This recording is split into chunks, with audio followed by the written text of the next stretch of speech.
Bien-aimés en Christ Jésus, que la grâce et la paix vous soient accordées par Dieu notre Père et par le Seigneur Jésus-Christ. Amen.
Frères et sœurs au bout des ondes, la semaine dernière, nous avons retenu 5 armes spirituelles pour le combat de la foi.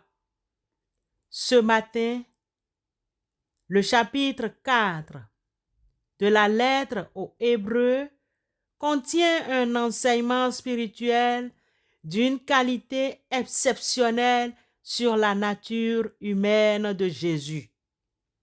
D'une traduction littérale, au verset 15 de la lettre aux Hébreux 4, on peut noter « Car nous n'avons pas un souverain sacrificateur qui ne puisse sympathiser à souffrir avec nos faiblesses, mais un sacrificateur qui a été tenté selon toutes choses à notre ressemblance, excepté le péché. »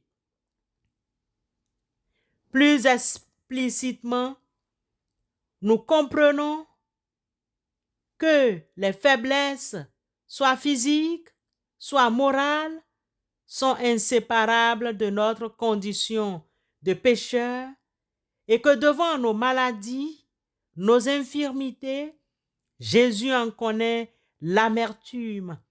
Il sait de quel poids les faiblesses pèsent sur nos âmes, car Jésus a été tenté ou éprouvé comme nous, sauf le péché, c'est-à-dire que les tentations auxquelles il fut soumis ont été semblables aux nôtres en tout point, à une exception près. Il n'y eut jamais rien d'impur et de corrompu en lui. Il ne put donc être tenté par ses propres pensées et par les convoitises de son cœur. Dans ce contexte que nous retenons, le contraste, la ressemblance et la différence que l'auteur dégage entre Christ et nous. Nous, humains, sommes tentés par les convoitises de nos cœurs. Nous sommes tentés par les mauvaises suggestions ou influences qui viennent du dehors et par le péché qui est en nous. Souvenons-nous que nous sommes nés dans le péché. Christ a été tenté d'une manière semblable, sauf le péché. Le péché excepté, étranger à la convoitise qui fait la puissance du péché dans la chair, Jésus ne pouvait éprouver la tentation que du dehors. Mais, comme il portait en lui toutes les infirmités innocentes de notre nature, comme il souffrit la faim, la soif, la fatigue, la douleur physique et morale dont son corps et son âme furent souvent brisés, comme enfin il respirait l'atmosphère souillée de ce monde de péché, il était accessible à la tentation et il fut ainsi consommé. Il parvint comme homme à cet état où le mal n'existe plus. Il a vaincu le péché. L'apôtre Jacques, au chapitre 1, les versets 14 et 15 nous annoncent que chacun est tenté quand il est attiré et amorcé par sa propre convoitise. Puis, la convoitise, lorsqu'elle a conçu, enfante le péché, et le péché étant consommé produit la mort. C'est pourquoi la venue du Christ dans notre monde fut un grand événement, non seulement pour ce monde, mais pour tous. Le monde, l'univers appartient à Dieu. Jésus est venu pour se charger de notre propre nature, pour être tenté en tout point comme nous, et pour nous laisser l'exemple d'un caractère sans défaut et d'une pureté parfaite. Ayant été tenté en toutes choses comme nous le sommes, il sait donc comment sympathiser avec nous. Il sait comment témoigner de la compassion aux enfants et aux adolescents. Il sait comment les assister, car il fut lui aussi un enfant et il comprend toutes les épreuves, toutes les tentations auxquelles la jeunesse est en but. Les yeux du Christ sont illuminés par cet amour qui le poussa à quitter les parvis célestes pour venir sur cette terre mourir à la place du pécheur. Il fut plein de compassion et d'amour, non seulement pour ceux qui cherchaient à l'aimer et à lui obéir, mais aussi pour ceux qui étaient mauvais et coupables. Jésus n'a pas changé. Il est le même hier, aujourd'hui et éternellement, et il éprouve toujours de l'amour et de la compassion pour les égarés, qu'il s'efforce d'attirer à lui, de leur accorder son aide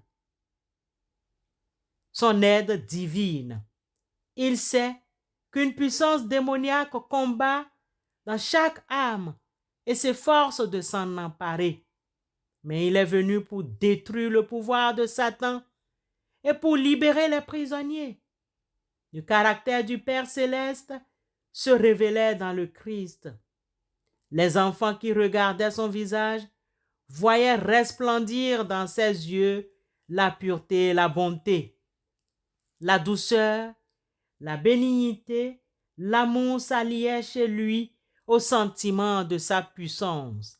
Mais malgré chacun de ses mots, chacun de ses gestes, chacune des expressions de son visage qui révélait son autorité divine, l'humilité caractérisait sa conduite et son maintien. La venue du Christ ici-bas n'avait qu'un but: sauver les âmes perdues que nous sommes. Ce matin, Dieu confirme de la bouche du prophète Ésaïe 43, 10 à 13. Vous êtes mes témoins, dit l'Éternel, vous et mon serviteur que j'ai choisi, afin que vous le sachiez, que vous me croyiez et compreniez que c'est moi. Avant moi, il n'a point été formé de Dieu, et après moi, il n'y en aura point. C'est moi, moi qui suis l'Éternel, et hors moi, il n'y en a point de sauveur. C'est moi qui ai annoncé, sauvé, prédit. Ce n'est point parmi vous un Dieu étranger. Vous êtes mes témoins, dit l'Éternel. C'est moi qui suis Dieu. Je le suis dès le commencement, et nul ne délivre de ma main. J'agirai, qui s'y opposera? Amen.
Prions les uns pour les autres.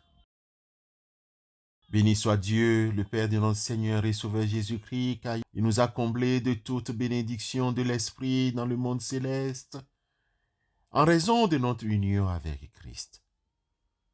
Béni soit l'Éternel Dieu, le Dieu d'Israël, qui seul fait des prodiges.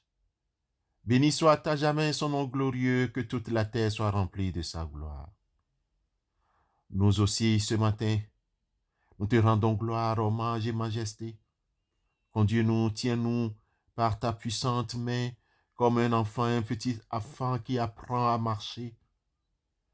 Que ta volonté soit faite sur nous durant toute cette journée.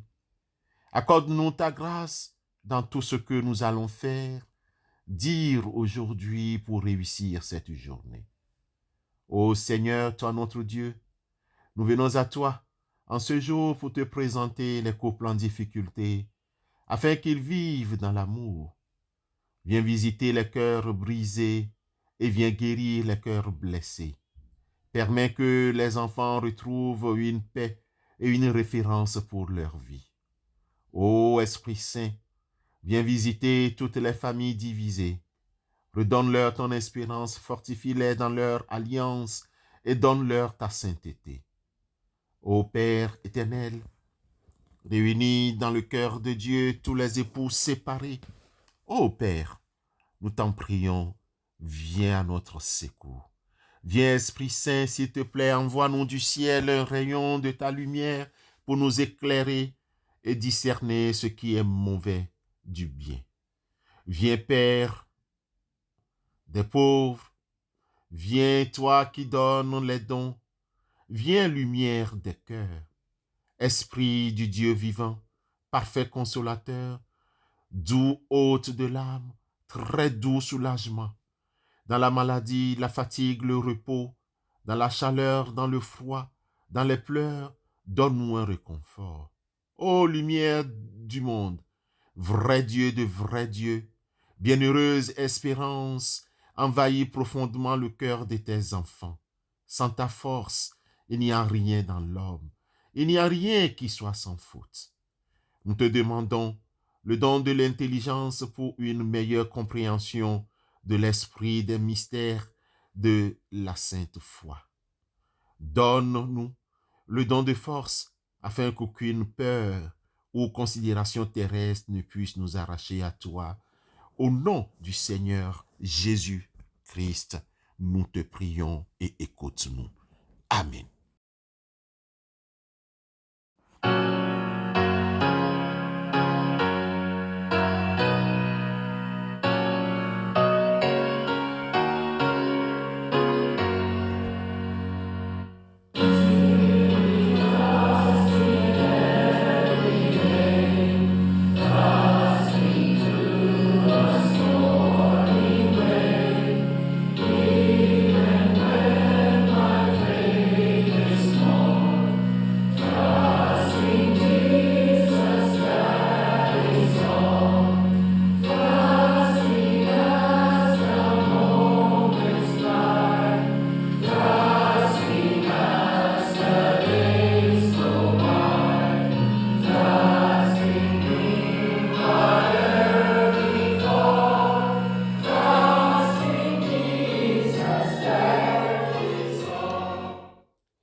Recevons la bénédiction de la part du Seigneur. Bien-aimés, confiez-vous en l'Éternel à perpétuité, car l'Éternel est le rocher des siècles. Amen.